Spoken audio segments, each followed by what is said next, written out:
everyone, welcome back to the Curator Shelf. This is a video response to Astral Tarot, a fantastic tarot tuber based in the Netherlands with lots of experience of tarot and collecting tarot decks or finding tarot decks that work for her. And basically I wanted to do a video response to the hashtag cliche tarot readers. So it's a bit of fun and I just thought I would start off with that. So first of all, her first cliche is tarot readers have multiples of the same deck. Now I was going to say I'm not one of those. I don't have multiples of the same deck, and then I realized actually I do. So the deck in question, I think a lot of us have this, is, for me, it's the classic Rider-Waite-Smith. I do have multiple copies of this deck, not too many multiples, but I think kind of like close to this hashtag is that I have kind of like multiple clones of this deck. Now, when I mean clone, I mean decks that have been created that are very similar in terms of their imagery to the original Pamela Colman Smith deck, but now they've been done with a little bit of pizzazz. So for example, we have here the Golden Art Nouveau Tarot. Now that's a deck that I've just recently acquired, and it has basically the same Rider-Waite-Smith imagery. It's not just the RWS system, but it just basically has the same imagery, but it's got gold gilding. And then another one I have here is Tarot of the Golden Wheel, which is basically, again, the Rider-Waite-Smith imagery, but now done with a kind of like a Slavic spin on it. So I was about to say I don't fall into this category, but I kind of like do. And in terms of the actual original Pamela Colman Smith, well, this is like the Radiant Rider-Waite-Smith, but in terms of like really on par with the original RWS, I do have multiple copies of this deck too. So yeah, I kind of like fall into that cliche. Okay, the second one, backup decks. I don't have any backup decks. And the reason is that I'm someone that only began collecting about a year ago, and I haven't thought about kind of like still like buying backups, but I have a few that I think I will be getting backup decks for. So one of my favorite decks is the Druidcraft Tarot. I absolutely love this deck. It is kind of like, I guess, is becoming my soul deck basically, and this is a deck that I will definitely be investing in a backup of. My idea also is to trim off the white borders of this deck in the future, and so I will have one which is kind of like in its original format and one which has the trimmed borders. So yeah, this is something that I want to get a backup of. Another one that I want to get a backup of is the Crow Tarot. Absolutely love this deck. It is, again, another piece of my soul. And another fast favorite, or becoming a fast favorite, which I'm going to do a review of next week, is the Green Witch Tarot. This chunky Llewellyn box, which normally I don't like, but I love this deck. I'm going to be doing a review of it next week. So I don't have a backup yet, but I think I can go down that rabbit hole. Okay, the next one, tattoos. Tarot readers have tattoos, or tattoos that kind of remind them of their favorite tarot card or whatever, or symbol. I don't have any tattoos, and I might get one in the future, but it's not something that kind of like, it's something that I need to really think about. So I might get a tarot card or tarot symbol or tattoo in the future. I think it's something I would do, but I still need to put some thought into it. And if you're thinking what kind of symbols, well, yeah, I personally, in the Major Arcana, love the Devil. I love the Hermit too, and the High Priestess. So I don't know, like, I need to see which one of those cards perhaps that I might be kind of like really tapping into. And yeah, I might get one in the future, basically. Tea. Tarot readers drink tea. Now this cliche is a bit funny. I do drink tea. I drink herbal tea in the evenings. It's kind of like a nighttime routine, but the reality is I drink tea, but I love coffee. I'm a coffee girl. So first thing in the morning, I need a coffee, and it's like, if I didn't have a coffee, I think my tarot readings would be a bit more sinister. So um, yeah, I don't fall into this cliche basically. I mean, yeah, I drink tea, but if you give me a cup of coffee, you know, that's really what I'm going to go for. And if you're curious, Italian coffee obviously is like, I think, fantastic. I love also Portuguese coffee, the way they make it in Portugal. And I do the classic just French drip coffee, you know, nothing too over the top. But yeah, I love coffee. So crystals, like tarot does have, I don't know, like buckets and sets of crystals. Strangely, I don't. I only have one crystal. It's a humongous citrine. It was bought in a really bizarre set of circumstances, and I don't have anything else. I do want to get some crystals in the future, but I don't see myself hopefully not having buckets and buckets of them.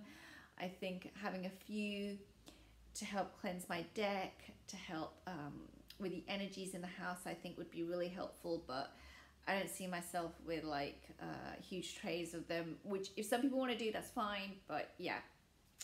The next one is number 6 is tarot books, multiple books. Now this is a bit interesting for me. I don't have that many tarot books. I have something like, I don't know, 10, which for me is not a lot.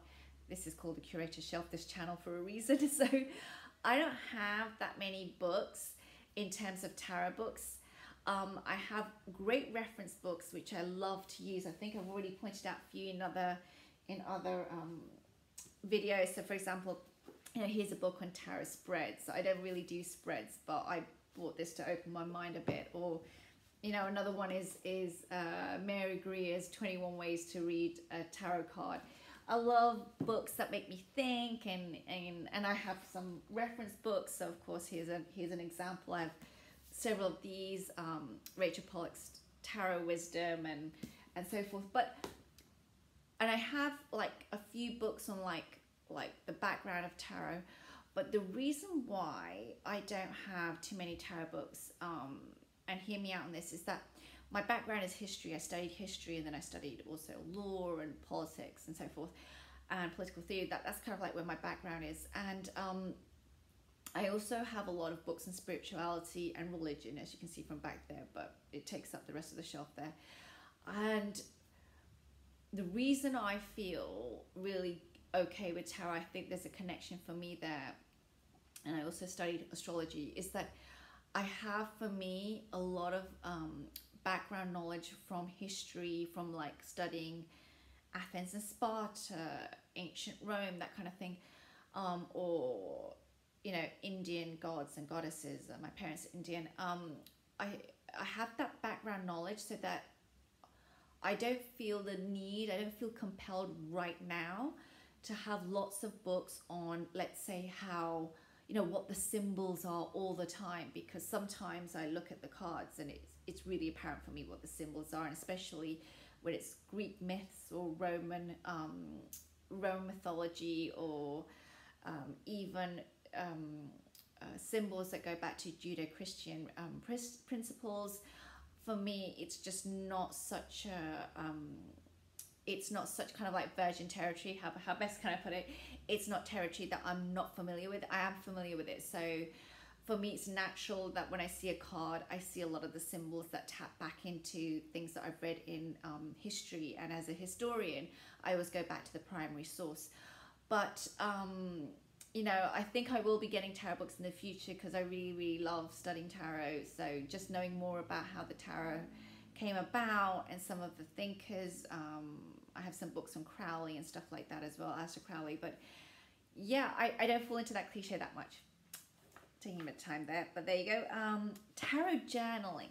This is a cliche I do fall into. Yes, I am a tarot journaler. Actually, I'm a journaler, so I should begin there. I'm a journaler first, and tarot journaling is part of my journaling. So what do I do when it comes to tarot journaling? So I do, one kind of tarot journaling I do is I do a nighttime draw. I just pull a card. Right now, like, I love these like Hay House decks for that. Like, I can use a tarot deck like this, or I don't know, the Enchanted Map Oracle, like with Colette Baron Reid. But I love to pull a card and literally just do the reading, and then I I'll kind of like just do a mind dump, and sometimes it relates to the card, sometimes it's a bit fuzzy, like I've just seen something in the card and it makes me think. But I write 3 pages straight. I do that every night. The other kind of journaling that I like to do, tarot specific, is I do tarot studying. So that becomes more in-depth, kind of like when I'm looking at a specific card. So I might take something like the 5 of Wands, you know, relating to inner conflict, turmoil, that kind of thing. And I might just do a whole study for like a week or 2 weeks on just one card. I like to do things like that. And I'll go into a trajectory of like, how did that card come about? What are the card comparisons between Thoth and between Rider-Waite-Smith and the Marseille deck and all the, anyway, the numerological side of it. So anyway, and then, you know, the 5 relates to the Hierophant. So I go off in a tangent, and I do actually do, it's not so much tarot journaling, but tarot study. It goes into a notebook, but I do like to do that. The other kind of tarot journaling that I love to do is, of course, I record readings I've done for other people, readings I do for myself, readings I do because I've observed something like it, you know, it's a full moon energy. I love to do, I love to note that down, and I keep a record of what came out in terms of the cards, the deck that I use, the day, the time, and the location. And finally, one thing I do have is like, I have a notebook where I just literally, if I see something, let's say on a website or in a conversation, and I find it's an interesting piece of fact, I might want to write it down. It's like a dump book, but I keep a notebook for tarot specifically, of bits and pieces that I find. So yeah, that's a lot, but yeah, I am an avid tarot journaler on top of the rest of my journaling. Okay, so the next one, shuffling. Do I like to shuffle cards? I absolutely love to shuffle cards. And yes, as Astral Lady pointed out, that relates to the card stock. Now, this deck I just bought recently, this is the Golden Art Nouveau Tarot. And I have to say, I absolutely love the card deck. I love the card stock. It's low scarabeo. It's just so easy to shuffle. It's just the right size. I have small hands. And most of all, I just really love, I don't know, the feel of it. It's just really nice and soft. So yeah, cardstock for me does matter. It doesn't have to be expensive.